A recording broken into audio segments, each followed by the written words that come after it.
जब वो गुरुदेव ये कहते थे तो लोग बड़ा सोचते थे कि यार ये तो थोड़ी ज्यादा ही खतरनाक बात है, लेकिन वो खतरनाक नहीं है, वो सम्यक दर्शन के लिए अनिवार्य है। वो बात कौन सी? कि देव शास्त्र गुरु भी पर हैं।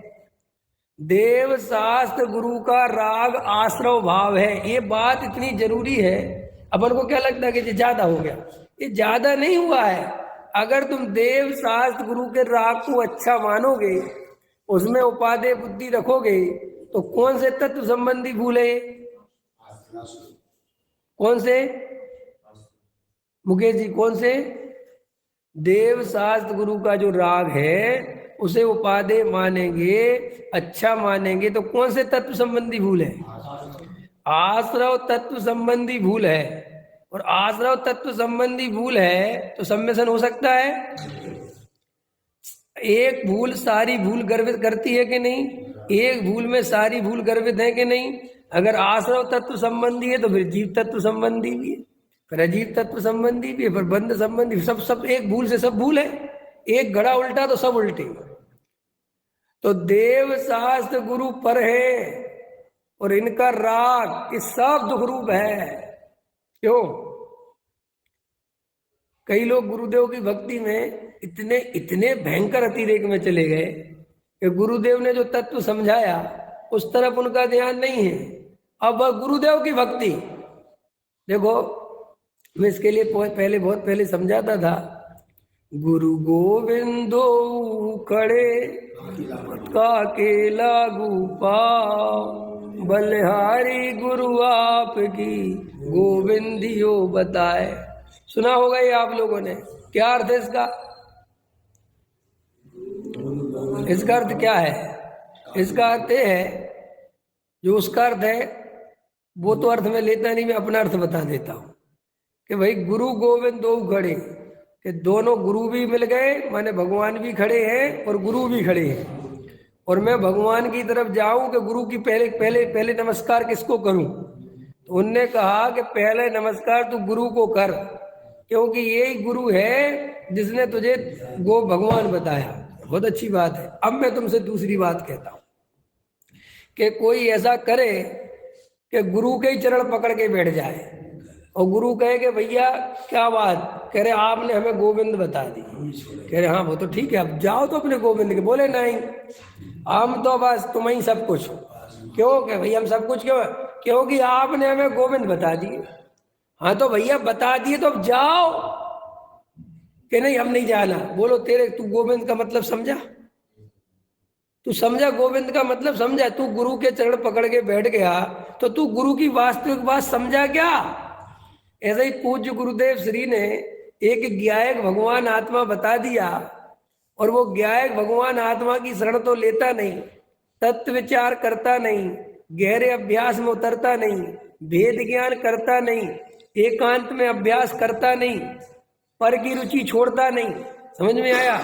और गुरुदेव के गुरुदेव गुरुदेव गुरुदेव गुरुदेव कि भैया क्या हो गया तुम्हारे? गुरुदेव ने क्या किया? इनने हमें ज्ञायक भाव बताया था भाई साहब। इनने द्रव्य कर्म भाव कर्म नो कर्म से भिन्न त्रिकाली ध्रुव समझाया था। इनने समझाया था कि शुभ भाव में कोई धर्म नहीं है। इनने हमें भगवान आत्मा दिखाया था कि बहुत अच्छा बहुत अच्छा। तुमने देखा कि नहीं? देखा नहीं है कि तो देखा नहीं तो क्या कर रहे हो? कि साहब हमें तो बस अब गुरुदेव के अलावा कुछ अच्छा नहीं लगता। अब तो गुरुदेव आए रे बड़े ही सौभाग्य से, गूंज गया भारत सारा ओमकार नाद से। अब अच्छे अच्छे भजन लिख लिए तुमने, बढ़िया बढ़िया भजन लिख ले, क्योंकि भजन लिखने में तो तुम प्रवीण हो। ख्याल में अब भी भजन गा रहे हो और जनता झूम रही है।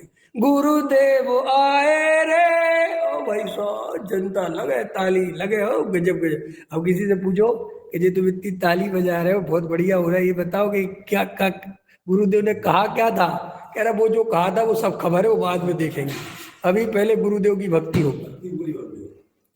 ऐसे अनंत भाव गए। ये एक गुरुदेव की बात नहीं है, ये अकेले एक कांजी स्वामी की बात नहीं है। हमने ऐसे हजारों लाखों कांजी स्वामी हमारे जीवन में आए और चले गए। अरे कान्जी स्वामी तो कुछ नहीं, हमारे जीवन में एक से एक भावलिंगी संत आए, एक से एक मुनिराज आए, हमने आहार करा दिया, उनकी भक्ति करी, उनके साथ विहार करे, उनके खूब पैर दबाए, लेकिन ज्ञायक भाव को नहीं पहचान पाए। अरे छोड़ो भावलिंगी संत, हमें केवली भगवान मिले, समोसरण मिला, जिनेन्द्र देव की साक्षात वाणी मिली, लेकिन हम वहां पर भी ज्ञायक भाव का अनुभव नहीं कर पाए, क्योंकि हम उस क्रिया में, उन भावों में उलझ के रह गए, उस भक्ति में उलझ के रह गए। अरे गजब, अरे साहब हमें तो भगवान मिल गए, केवली भगवान मिल गए। अरे केवली भगवान कह रहे मिल तो गया, अब अंदर तो देख, वो हम बाद में देखेंगे। और बात करते करते ये भाव चला गया। अपने मोक्षु क्या कर रहे हैं, अभी भी भक्ति, अभी भी स्वाध्याय, ए लो इधर पंच कल्याण, उधर ये मंदिर बनाएंगे, ये मंदिर बनाएंगे, वे बना, अभी ये होड़ लग गई है। अगर तुमने इतना बड़ा पंच कल्याण करा तो हम इससे बड़ा करके दिखाएं, यही हो रहा है ना। अगर तुमने इतना शिविर लगाया तो हम और बड़ा शिविर, यही हो रहा है ना। अगर तुमने 1000 बच्चे बुलाए तो हम 10,000 बुलाएंगे। अगर तुम्हारे कार्यक्रम 1 लाख आए तो हमारे में 10 लाख आए, यही चल रहा है ना। तो क्यों भैया, ये तो बताओ, क्या पूज्य गुरुदेव का यही ध्येय था? इसीलिए तुम्हें उनने आत्मा समझाया था कि तुम आत्मा के कार्यक्रम में बढ़ चढ़ के हिस्सा लेना, लेकिन अपनी आत्मा की तरफ मत देखना। अपने कांजी स्वामी का बिल्ला लगा लेना, लेकिन अपनी आत्मा की तरफ नहीं देखना। क्यों? ये ध्येय था गुरुदेव का। हम तुम्हें क्यों समझा रहे हैं कि ऐसा शुभ भाव हमें अनंत बार लूट के ले गया, और इस शुभ भाव को बुरा कहने वाला इस जगत में कोई नहीं है भाई। ये तो अध्यात्म शास्त्र खुलते हैं तो थोड़ी बहुत इसकी चर्चा होती है, वरना शुभ भाव को कौन बुरा कहे, जड़ की क्रिया को कौन बुरा कहे। अरे बहुत अच्छा, पालो करो, त्याग व्रत लो, बढ़िया चीज है। कौन पूछने वाला है कि भैया सम्यक दर्शन है, भैया आत्मानुभव है, भैया वेद ज्ञान की, कौन है पूछने वाला? कोई के सब सोचते हैं अपन काय को बुरे करो, अपन तो संयम की अनुमोदना करो, अपन तो संयम की, क्या संयम के गीत गाओ, जब सम्यक दर्शन के बिना संयम होता नहीं, और सम्यक दर्शन आत्मानुभव के बिना नहीं होता, और आत्मानुभव तत्व विचार के बिना नहीं होता, और तू तत्व विचार ही नहीं करता, तो तेरे संयम के कौन से गीत गाए? विचार तो करो।